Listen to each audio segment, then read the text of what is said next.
नमस्कार, जोहार। मैं याचना जायसवाल, आप देख रहे हैं न्यूज झारखंड। चलिए जानते हैं सुबह से लेकर शाम तक की झारखंड की तमाम बड़ी खबरों को।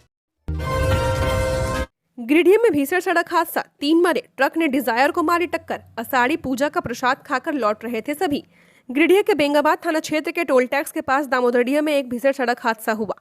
इसमें 3 लोगों की मौत हो गई है, जबकि 2 महिलाएं गंभीर घायल हैं। हादसा तब हुआ जब एक तेज रफ्तार ट्रक ने स्विफ्ट डिजायर कार को सामने से टक्कर मार दी। टक्कर में कार के परखच्चे उड़ गए और कार में सवार लोग मौके पर ही दम तोड़ बैठे। मृतकों की पहचान जंगरेडिया नवडीहा ओपी क्षेत्र निवासी नीलकंठ पुरी उर्फ लीलो तूरी, छोटू तूरी और राजन तूरी के रूप में की गई है। घायल महिलाओं में नीलकंठ तूरी की पत्नी संगीता देवी और सुधीर तूरी की पत्नी सोनी देवी शामिल हैं। हादसे के बाद स्थानीय लोगों और पुलिस की मदद से घायलों को गिरिडीह सदर अस्पताल पहुंचाया गया, जहां इलाज चल रहा है। मंत्री योगेंद्र प्रसाद के भाई का निधन, मुख्यमंत्री हेमंत सोरेन ने जताया शोक। झारखंड सरकार के कैबिनेट मंत्री योगेंद्र प्रसाद के भाई भरत कपूर का आकस्मिक निधन हो गया है। हैदराबाद में उनका इलाज चल रहा था, वहां वह एआईजी में भर्ती थे। मुख्यमंत्री हेमंत सोरेन ने भरत कपूर के निधन पर गहरा शोक व्यक्त किया है। अपने शोक संदेश में मुख्यमंत्री ने कहा, राज्य सरकार में साथी मंत्री श्री योगेंद्र प्रसाद जी के भाई श्री भरत कपूर जी के आकस्मिक निधन का दुखद समाचार मिला। मरांग गुरु दिवंगत आत्मा को शांति प्रदान कर शोकाकुल परिवारजनों को दुख की घड़ी सहन करने की शक्ति दे। मुख्यमंत्री सहित कई मंत्री और जनप्रतिनिधियों ने भी मंत्री योगेंद्र प्रसाद के प्रति संवेदना प्रकट की है। इस कठिन समय में पूरा झारखंड उनके साथ खड़ा है। मंत्री दीपिका पांडे ने भी शोक व्यक्त किया है। उन्होंने कहा कि हैदराबाद में माननीय मंत्री श्री योगेंद्र प्रसाद जी के अनुज श्री भरत कपूर जी के असामयिक निधन का दुखद समाचार मिला। यह अत्यंत पीड़ादायक क्षति है। ईश्वर दिवंगत आत्मा को अपने श्री चरणों में स्थान दे और शोकाकुल परिजनों को इस दुख की घड़ी में संबल एवं शक्ति प्रदान करे। ओम शांति। रोजगार छीनने पर शिक्षकेतर कर्मचारी सड़क पर उतरे, राजभवन के सामने पकौड़ा बेच जताया विरोध। झारखंड के अंगीभूत महाविद्यालयों में इंटरमीडिएट की पढ़ाई बंद किए जाने के खिलाफ राज्य के अनुबंध शिक्षकेतर कर्मचारी सड़कों पर उतर आए हैं। नाराज कर्मचारियों ने बुधवार को राजभवन के सामने सड़क पर पकौड़े बेचकर सरकार के खिलाफ अनोखा विरोध प्रदर्शन किया है। प्रदर्शनकारियों का कहना है कि इंटर की पढ़ाई बंद होने से 500 से ज्यादा अनुबंध शिक्षकेतर कर्मचारी बेरोजगार हो गए हैं। इनमें कई ऐसे लोग भी हैं जो वर्षों से कॉलेजों में अपनी सेवाएं दे रहे थे। बिना किसी वैकल्पिक व्यवस्था के सभी को बाहर का रास्ता दिखा देने से उनकी आजीविका पर संकट खड़ा हो गया है। प्रदर्शनकारियों का आरोप है कि राज्य सरकार ने चुनाव पूर्व सबको रोजगार देने का वादा किया था, लेकिन अब सरकार उन्हीं लोगों को बेरोजगार कर रही है जो वर्षों से शिक्षा व्यवस्था का हिस्सा रहे हैं। उनका कहना है कि सरकार की तरफ से अब तक सिर्फ आश्वासन ही मिला है, लेकिन कोई ठोस कदम नहीं उठाया गया।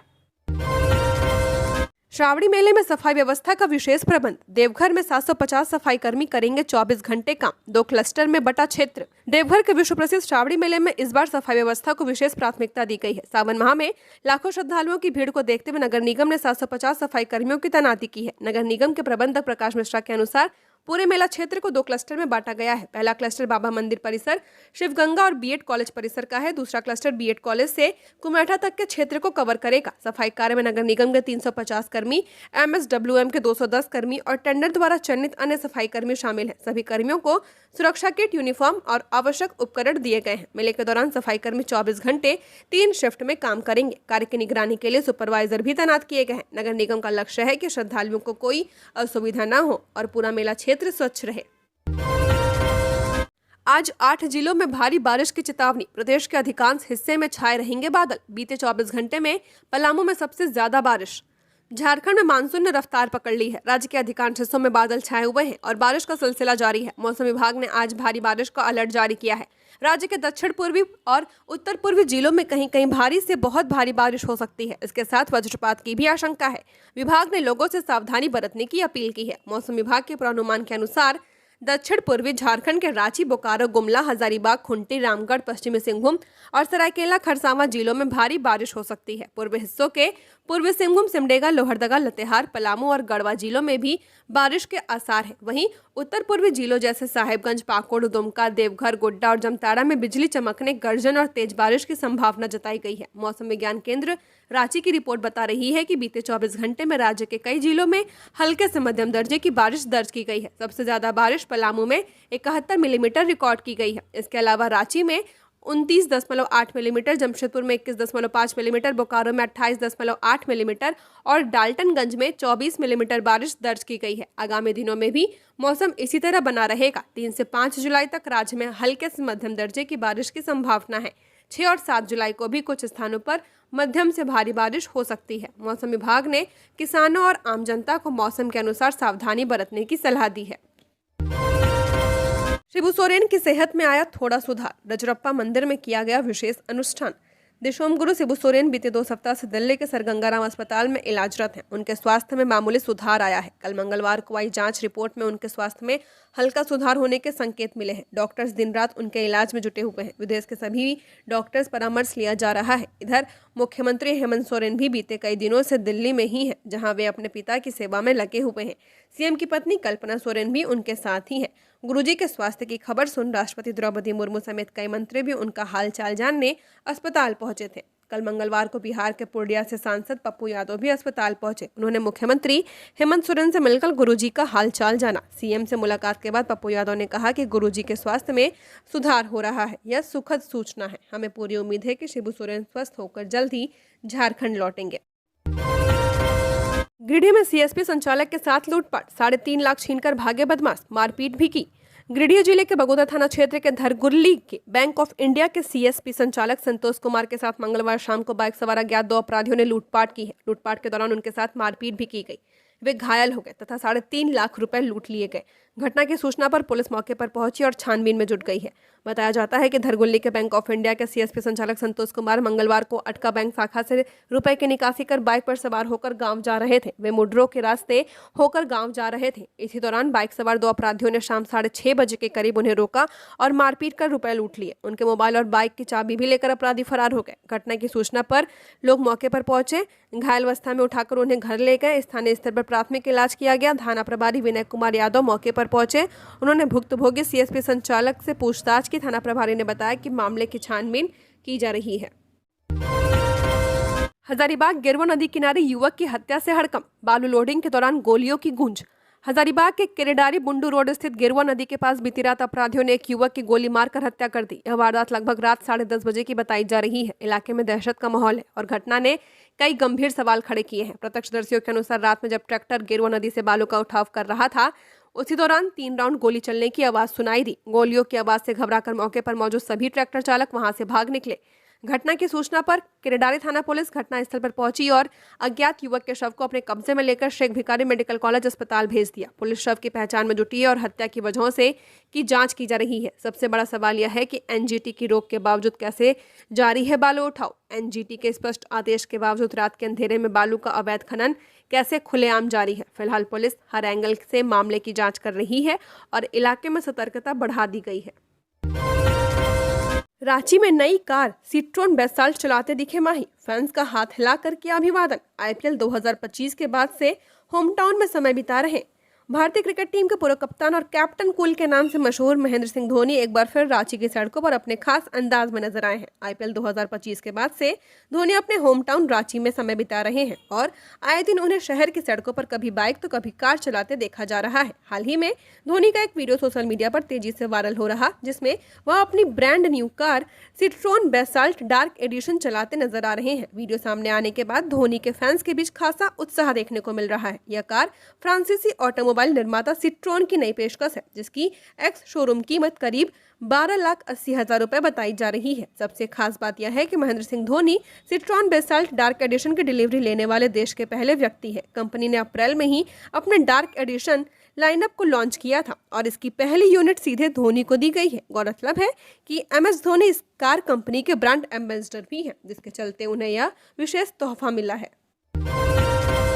खबरों में आगे बढ़ने से पहले आप सभी दर्शकों को एक जानकारी दे दें कि न्यूज झारखंड का ऐप लॉन्च कर दिया गया है। ऐप प्ले स्टोर में आ चुका है, जहां से अब आप न्यूज झारखंड की हर एक वीडियोस को ऐप से भी देख सकते हैं और वहां से भी खबरों से अपडेट रह सकते हैं, सूचनाओं से अपडेट रह सकते हैं। तो वीडियो के डिस्क्रिप्शन में लिंक है, जहां से आप जो है ऐप को इंस्टॉल कर सकते हैं। बहुत ही जल्द जो है इस ऐप में गिव अवे भी लॉन्च होने वाला है, जहां से अब आप हर मंथ कैश रिवॉर्ड भी वहां जीत सकते हैं और भी बहुत कुछ इस ऐप में में आपको आने वाले दिनों में मिलने वाला है। तो उस ऐप को इंस्टॉल करना ना भूलें और वहां पर भी अपना प्यार और सपोर्ट दें। तो चलिए हम लोग बढ़ते हैं आज के अपने खबरों की ओर।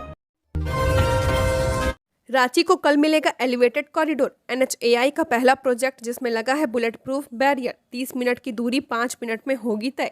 लंबे इंतजार के बाद राजधानी वासियों को गुरुवार को रातू रोड एलिवेटेड कॉरिडोर की सौगात मिलने जा रही है। केंद्रीय सड़क परिवहन मंत्री नितिन गडकरी इसका उद्घाटन करेंगे। उद्घाटन को लेकर पंडरा स्थित OTC ग्राउंड में सारी तैयारियां पूरी कर ली गई हैं। अब रांची के लोगों को इंतजार है तो बस इस एलिवेटेड कॉरिडोर से होते हुए रातू रोड को पार करने का, उस जाम से मुक्ति पाने का जिसके कारण नागा बाबा खटाल से पिस्का मोड़ तक करीब 2.5 किलोमीटर का सफर पूरा करने में आधा से 1 घंटे का समय लगता था, जो अब एलिवेटेड कॉरिडोर के जरिए महज 5 से 7 मिनट में पूरा हो जाएगा। इस एलिवेटेड कॉरिडोर में कई खूबियां हैं। एलिवेटेड कॉरिडोर की प्रोजेक्ट डायरेक्टर एकता कुमारी ने बताया कि Ratu road elevated corridor NHAI का पहला ऐसा प्रोजेक्ट है जिसमें बुलेट प्रूफ बैरियर का इस्तेमाल किया गया है। दरअसल नागा बाबा खटाल से लेकर किशोरी सिंह यादव चौक पुराने बस स्टैंड के समीप तक राजभवन का एरिया आता है। राजभवन की सुरक्षा को देखते हुए यहाँ bullet proof barrier, soundless barrier और व्यू कटर लगाया गया है। बुलेट प्रूफ बैरियर राजभवन की सुरक्षा करेगा तो साउंडलेस बैरियर फ्लाईओवर के आसपास रहने वाले लोगों को गाड़ी के शोर शराबे से बचाएगा। इससे न केवल घर, ऑफिस और दुकान के लोग परेशानियों से बचेंगे बल्कि फ्लाईओवर के आसपास स्थित क्लिनिक, हॉस्पिटल और स्कूल भी वाहनों के शोर शराबे से डिस्टर्ब होने से बचेंगे। पूरे कॉरिडोर में गडर स्टील कंपोजिट का इस्तेमाल किया गया है जो पूरी तरह से सेल में निर्मित लोहे से बना हुआ है।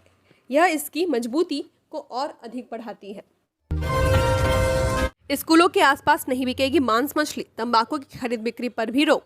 रांची नगर निगम के प्रशासक सुशांत गौरव ने निगम क्षेत्र की साफ सफाई, यातायात प्रबंधन, राजस्व सुदृढ़ीकरण और स्वास्थ्य सुरक्षा को लेकर निगम के पदाधिकारियों और कर्मियों के साथ महत्वपूर्ण बैठक की है। इसमें आगामी श्रावण माह केंद्रीय सड़क परिवहन एवं राजमार्ग मंत्री नितिन गडकरी के प्रस्तावित रातू रोड एलिवेटेड कॉरिडोर उद्घाटन कार्यक्रम और मानसून सत्र को ध्यान में रखते हुए कई महत्वपूर्ण निर्देश दिए गए हैं। इसके अलावा स्कूलों के आसपास मांस मछली की बिक्री पर रोक लगाने का भी निर्देश दिया गया है। बैठक में प्रशासक ने कहा कि नगर निगम क्षेत्र के सभी स्कूलों के 300 मीटर के दायरे में किसी भी प्रकार की मांस मछली की दुकान संचालित नहीं होगी। साथ ही स्कूलों के आसपास किसी भी प्रकार के तंबाकू उत्पादों की खरीद बिक्री पर पूर्णतः प्रतिबंधित रहेगा। प्रशासक ने 3 जुलाई को रातू रोड एलिवेटेड कॉरिडोर के उद्घाटन को लेकर कार्यक्रम स्थल मार्ग पर विशेष सफाई अभियान चलाने, मैकेनिकल स्वीपिंग मशीन के उपयोग और खराब स्ट्रीट लाइट को ठीक करने का निर्देश दिया है। हजारीबाग में बजरंगबली की प्रतिमा तोड़ी, मीठा तालाब मंदिर की घटना, लोगों में काफी नाराजगी, प्रशासन से कार्रवाई की कर रहे मांग। हजारीबाग के मीठा तालाब स्थित प्राचीन मंदिर में बजरंगबली की प्रतिमा को अराजक तत्वों ने खंडित कर दिया। यह घटना मंगलवार की है। प्रतिमा खंडित करने की खबर फैलते ही इलाके में तनाव का माहौल बन गया। स्थानीय लोग बड़ी संख्या में मंदिर परिसर में जुट गए। पुलिस और प्रशासन के अधिकारी देर रात मौके पर पहुंचे और स्थिति को नियंत्रित किया। स्थानीय लोगों के मुताबिक इस मंदिर की प्रतिमा को नुकसान पहुंचाने का 5वां मामला सामने आया है। इससे लोगों में नाराजगी है और वे लगातार प्रशासन से कार्रवाई की मांग कर रहे हैं। घटना की जानकारी मिलते ही सदर थाना पुलिस मौके पर पहुंची। साथ ही सदर SDPO अमित आनंद, अनुमंडल पदाधिकारी बैजनाथ कामती और अंचल अधिकारी मयंक भूषण ने भी घटनास्थल का मुआयना किया। अधिकारियों ने मंदिर समिति के सदस्यों और स्थानीय लोगों से बात कर स्थिति को शांतिपूर्ण ढंग से संभालने की कोशिश की। प्रशासन ने पूरे क्षेत्र में सुरक्षा व्यवस्था कड़ी कर दी है। संवेदनशील इलाकों में अतिरिक्त पुलिस बल की तैनाती की गई है। रात में ही फ्लैग मार्च कराया गया। SDPO अमित आनंद ने बताया कि जांच में कुछ अहम सुराग मिले हैं। बहुत जल्द आरोपियों की पहचान कर उन्हें गिरफ्तार किया जाएगा। देवघर को बड़ी सौगात, 20 करोड़ की लागत से बनेगा देवघर मधुपुर सड़क। देवघर वासियों के लिए एक बड़ी खुशखबरी है। देवघर से मधुपुर तक सड़क बनेगी। 20 करोड़ की लागत से इस सड़क का निर्माण कराया जाएगा। मोहनपुर घाट होते हुए देवघर से मधुपुर तक 28 किलोमीटर लंबा सड़क बनेगा। इसके लिए पथ निर्माण विभाग ने टेंडर जारी कर दिया है। देवघर से मधुपुर तक सड़क निर्माण के लिए 22 जुलाई तक टेंडर डाले जा सकेंगे। ये टेंडर 24 जुलाई को खोले जाएंगे। हालांकि अभी टेंडर तो फाइनल हो जाएगा, लेकिन बरसात के बाद ही सड़क निर्माण कार्य शुरू हो पाएगा। मालूम हो इस सड़क की स्थिति बिल्कुल भी ठीक नहीं है। लोगों को इस रास्ते पर आने जाने में काफ़ी परेशानियों का सामना करना पड़ता है। वहीं बरसात के दौरान तो इस रास्ते में चलना और भी मुश्किल हो जाता है। देवघर से मधुपुर तक सड़क निर्माण से लोगों को आवागमन में बड़ी सुविधा मिलेगी। गिरिडीह के इस गांव में डायरिया का कहर, पूरा मोहल्ला चपेट में। 5 गंभीर मरीज सदर अस्पताल में भर्ती। गिरिडीह के डुमरी प्रखंड स्थित कुशमाकुरा गांव में डायरिया ने विकराल रूप धारण कर लिया है। जानकारी के अनुसार अब तक लगभग 40 से 50 ग्रामीण इस बीमारी की चपेट में आ चुके हैं, जिनमें 5 की हालत गंभीर बताई जा रही है। गंभीर बीमार मरीजों को आनन फानन में गिरिडीह सदर अस्पताल में भर्ती कराया गया है, जहां उनका इलाज चल रहा है। स्थानीय लोगों के अनुसार शाम से ही लोगों को उल्टी दस्त की शिकायत शुरू हुई, लेकिन बुधवार तक हालत और बिगड़ते चले गए। प्राथमिक स्तर पर इलाज से राहत नहीं मिलने पर कई मरीजों को रेफर करना पड़ा। स्थानीय स्वास्थ्य विभाग की प्रारंभिक जांच के अनुसार डायरिया फैलने का मुख्य कारण दूषित पानी हो सकता है। ग्रामीणों का कहना है कि गांव में पेयजल की समुचित व्यवस्था नहीं है और लोग बोरिंग या कुएं के पानी का इस्तेमाल करते हैं। संदेह जताया जा रहा है कि पानी के इन स्रोतों में कुछ गंदगी के कारण लोग बीमार पड़े होंगे। झारखंड में शुरू हुआ सफाई अपनाओ बीमारी भगाओ अभियान, सभी निकायों को मिला आवश्यक निर्देश। केंद्र सरकार के आवासन एवं शहरी कार्य मंत्रालय के द्वारा जारी गाइडलाइन के आधार पर झारखंड के सभी नगर निकायों में 1 जुलाई से लेकर 31 जुलाई तक विशेष स्वच्छता और जागरूकता अभियान सफाई अपनाओ बीमारी भगाओ 2025 चलाया जा रहा है। इसे लेकर नगर विकास एवं आवास विभाग के प्रधान सचिव और राज्य शहरी विकास अभिकरण के निर्देशक सूरज कुमार की ओर से सभी निकायों को आवश्यक निर्देश दिए गए हैं। इस संबंध में नगर विकास एवं आवास विभाग की अपर सचिव ज्योत्सना सिंह भी वीडियो कॉन्फ्रेंसिंग के माध्यम से सभी निकायों के पदाधिकारियों के साथ बैठक कर सफाई अभियान को सफल बनाने का निर्देश दिया। इस अभियान के तहत शहरी निकायों में रहने वाले लोगों को स्वच्छता के प्रति जागरूकता अभियान चलाया जाएगा। शहरी प्रशासन के द्वारा डेंगू, मलेरिया, चिकनगुनिया आदि बीमारियों का प्रसार रोकने के लिए आवश्यक निवारक सफाई और इसे बढ़ावा देने वाले उपायों के बारे में जानकारी दी जाएगी। बिहार चुनाव, महागठबंधन के साथ चुनाव लड़ेगा जेएमएम, सीट बंटवारे की घोषणा जल्द। बिहार में आगामी विधानसभा चुनाव को लेकर सभी राजनीतिक दलों ने तैयारियां तेज कर दी हैं। गठबंधन की रणनीतियों पर मंथन जारी है और महागठबंधन खेमे में राष्ट्रीय जनता दल, कांग्रेस, वाम दलों और विकासशील इंसान पार्टी के साथ झारखंड मुक्ति मोर्चा भी चुनावी मैदान में उतरने को तैयार है। विश्वसनीय सूत्रों के अनुसार जेएमएम बिहार में 6 से 8 सीटों पर चुनाव लड़ सकती है। राजद और जेएमएम के बीच 2 सीटों पर सहमति बन गई है, जबकि अन्य सीटों को लेकर बातचीत जारी है। यदि बाकी सीटों पर सहमति नहीं बन पाती है तो 2 सीटों पर महागठबंधन के साथ जेएमएम का चुनाव लड़ना तय माना जा रहा है। जिन 2 सीटों पर जेएमएम की दावेदारी पक्की है वह झंझारपुर और कटोरिया सीट है। इसके अलावा पार्टी बांका सीट पर भी चुनाव लड़ने के लिए अड़ी हुई है। बता दें कि जेएमएम इन दोनों सीटों पर पहले भी चुनाव जीत चुका है। ये सीटें उसकी स्वाभाविक राजनीतिक पकड़ वाली मानी जाती हैं। झारखंड में मुहर्रम पर विधि व्यवस्था को लेकर डीजीपी करेंगे समीक्षा बैठक। झारखंड में आगामी मुहर्रम पर्व के मद्देनजर राज्यव्यापी अलर्ट जारी किया गया है। पुलिस महानिदेशक अनुराग गुप्ता आज बुधवार को राज्य के सभी जिलों के पुलिस अधीक्षकों, क्षेत्रीय पुलिस उप महानिरीक्षकों और जोनल पुलिस महानिरीक्षकों के साथ एक महत्वपूर्ण समीक्षा बैठक करेंगे। यह बैठक वीडियो कॉन्फ्रेंसिंग के जरिए की जाएगी। इस बैठक का मुख्य उद्देश्य मुहर्रम के दौरान राज्य में किसी भी प्रकार की कानून व्यवस्था संबंधित समस्या को रोकना है। बैठक में 15 प्रमुख एजेंडों पर विस्तार से चर्चा की जाएगी और डीजीपी पुलिस अधिकारियों को आवश्यक दिशा निर्देश भी जारी करेंगे। चाकुलिया में हाथी ने साइकिल और बाइक को किया क्षतिग्रस्त, भागकर लोगों ने बचाई जान। हजारीबाग में 6 दिनों में हाथियों ने 55 घरों को तोड़ा। पूर्वी सिंहभूम और हजारीबाग में हाथी का उत्पात देखने को मिला है। चाकुलिया केरू कोचा मुख्य सड़क पर बड़ा मारा जंगल में एक हाथी साइकिल और बाइक को क्षतिग्रस्त कर दिया। इस दौरान लोगों ने मौके से भागकर अपनी जान बचाई। दरअसल छोटे लाल नामक हाथी का उत्पात जारी है। एक साइकिल सवार सड़क से जा रहा था, इसी बीच जंगल से निकलकर सड़क पर हाथी आ गया। हाथी को देखते ही व्यक्ति साइकिल को मौके पर छोड़कर भाग निकला। इधर हाथी ने साइकिल को क्षतिग्रस्त कर दिया। वहीं रात में एक युवक अपनी बाइक से बाड़ामारा की ओर जा रहा था, तभी जंगल से हाथी सड़क पर आ गया। इस बीच युवक बाइक छोड़कर अपनी जान बचाकर वहां से फरार हो गया।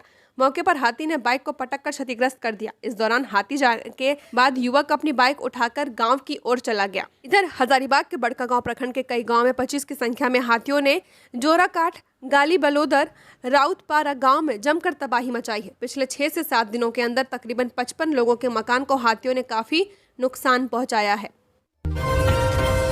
रिश्ता हुआ तार-तार, पिता और भाई करते थे दिव्यांग युवती के साथ दुष्कर्म।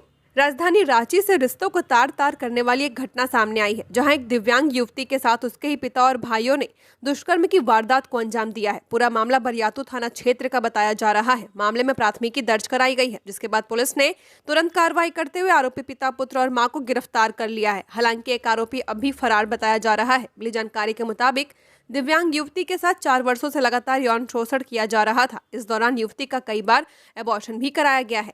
ताज्जुब वाली बात यह है कि इस घटना को अंजाम देने वाले और कोई नहीं बल्कि उसके ही पिता और भाइयों के द्वारा युवती का यौन शोषण किया गया और युवती का एबॉर्शन भी कराया गया। रांची के बरियातू थाना क्षेत्र में एक युवती की शिकायत जब पुलिस को मिली तो पुलिस भी हैरान थी, क्योंकि युवती ने दुष्कर्म का आरोप जिन पर लगाया वो कोई और नहीं बल्कि युवती के पिता और भाई थे। मामले की शिकायत मिलने के बाद बरियातू पुलिस जांच में जुटी, जिसके बाद मामला सही पाया गया। पुलिस को जांच के क्रम में यह भी पता चला कि युवती का कई बार एबॉर्शन भी कराया गया है। इस एबॉर्शन में मदद किसी और ने नहीं बल्कि युवती के मां ने ही की थी। जांच के दौरान मां ने कई तथ्यों को छिपाने की कोशिश भी की। भोगनडिया हिंसा को लेकर झामुमो का बड़ा आरोप, बोले मंडल मुर्मू को आगे कर बीजेपी की सोची समझी चाल है। सरायकेला में हूल दिवस पर भोगनडिया में सीधो कान्हू के वंशज मंडल मुर्मू और उनके समर्थकों के साथ पुलिस की हुई झड़प के बाद लाठीचार्ज और आंसू गैस के गोले दागे जाने की घटना पर झामुमो प्रवक्ता ने कड़ी प्रतिक्रिया दी है। उन्होंने कहा कि सह प्रदेश महासचिव विनोद पांडे ने कहा कि भाजपा राज्य को लगातार अस्थिर करना चाहती है, जिसका नतीजा है कि भोगनडिया की घटना। भाजपा प्रदेश अध्यक्ष बाबूलाल मरांडी पर कड़ा प्रहार करते हुए विनोद पांडे ने कहा कि नेता प्रतिपक्ष बाबूलाल मरांडी सांसद निशिकांत दुबे साजिश के तहत मंडल मुर्मू को आगे कर राजनीति रोटी सेक रहे हैं। विनोद पांडे ने कहा कि ये वही मंडल मुर्मू है जो मुख्यमंत्री हेमंत सोरेन के खिलाफ नॉमिनेशन दाखिल करते हैं और साजिश कर उसे रद्द करने का भी नाकाम प्रयास करते हैं। हूल दिवस पर मंडल मुर्मू को आगे कर भाजपा ने सोची समझी चाल चली है, जिसे झारखंड की जनता जान रही है। झामुमो प्रवक्ता ने कहा कि सरकार अशांति फैलाने वाले सामाजिक तत्वों को चिन्हित कर उन पर कठोर कानूनी कार्रवाई करेगी। रांची में तपोवन मंदिर के पास नदी में अज्ञात व्यक्ति का शव मिलने से सनसनी, पुलिस जांच में जुटी। रांची के तपोवन मंदिर के समीप स्थित नदी से एक अज्ञात व्यक्ति का शव बरामद होने से क्षेत्र में हड़कंप मच गया है। आशंका जताई जा रही है कि हाल की बारिश के कारण शव पानी के बहाव में बहकर आया है और मंदिर के पास बने पुल के नीचे फंस गया। घटना की सूचना पर पुलिस मौके पर पहुंची और शव को कब्जे में ले लिया। फिलहाल मृतक की पहचान नहीं हो सकी है। पुलिस शिनाख्त में जुटी हुई है और सभी संभावित पहलुओं की जाँच की जा रही है। बाबा बैजनाथ मंदिर प्रांगण से हटे सभी काउंटर, श्रावणी मेला 2025 की तैयारी। श्रद्धालुओं को सुगम दर्शन के लिए प्रशासन ने की कार्रवाई। देवघर में श्रावणी मेला 2025 की तैयारियों के तहत बाबा बैजनाथ मंदिर प्रांगण को अतिक्रमण मुक्त कर दिया गया है। मजिस्ट्रेट राहुल कुमार के नेतृत्व में मंदिर प्रांगण से सभी पूजन सामग्री के काउंटर हटा दिए गए हैं। जिलाधिकारी के निर्देश पर 3 दिन पहले एक 5 सदस्यीय समिति का गठन किया गया था। मंदिर प्रभारी और एसडीओ रवि कुमार की अध्यक्षता में गठित इस समिति ने श्रद्धालुओं की सुविधा और सुरक्षा को देखते हुए यह निर्णय लिया है।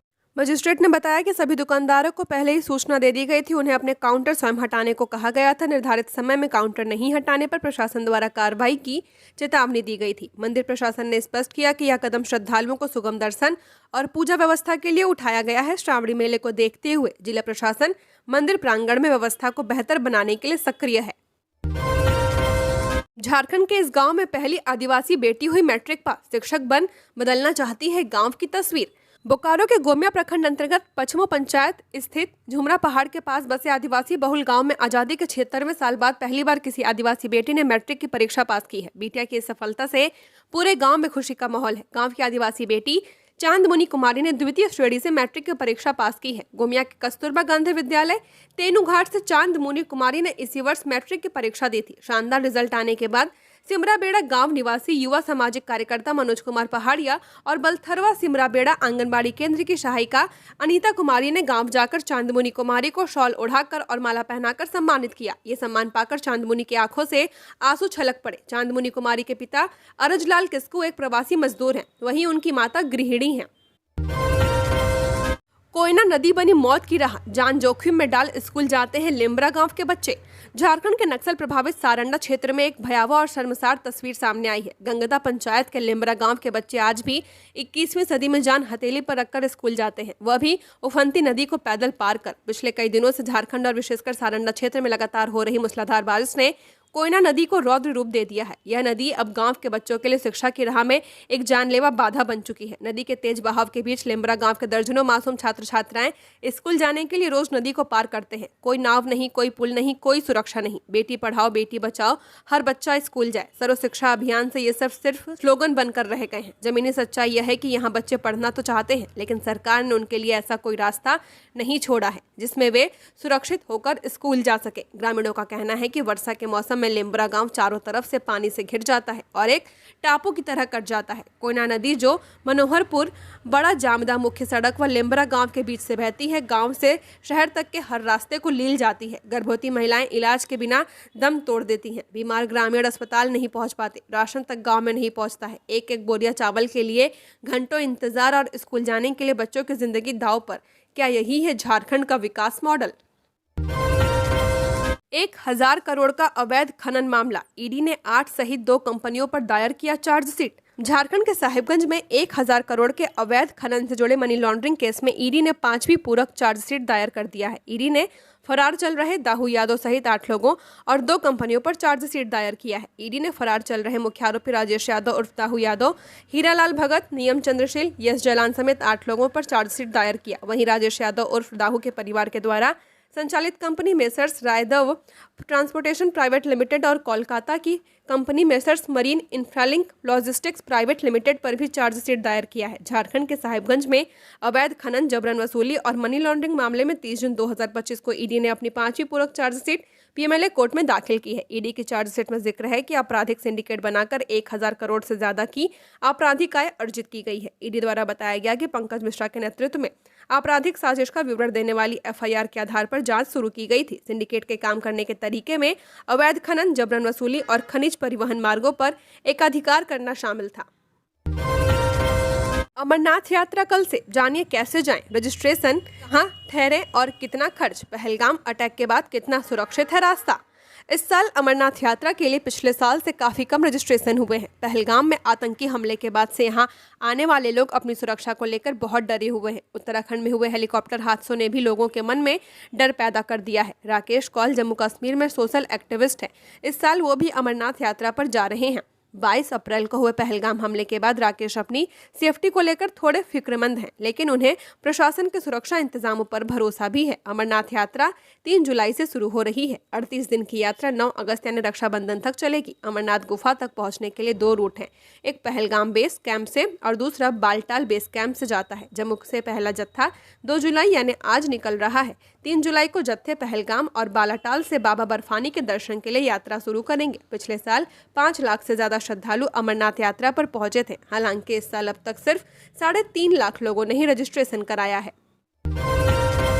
जमताड़ा में विवाहिता की संदिग्ध हालत में मौत, परिजन बोले ससुराल वालों ने मार डाला। पुलिस पोस्टमार्टम रिपोर्ट का कर रही इंतजार।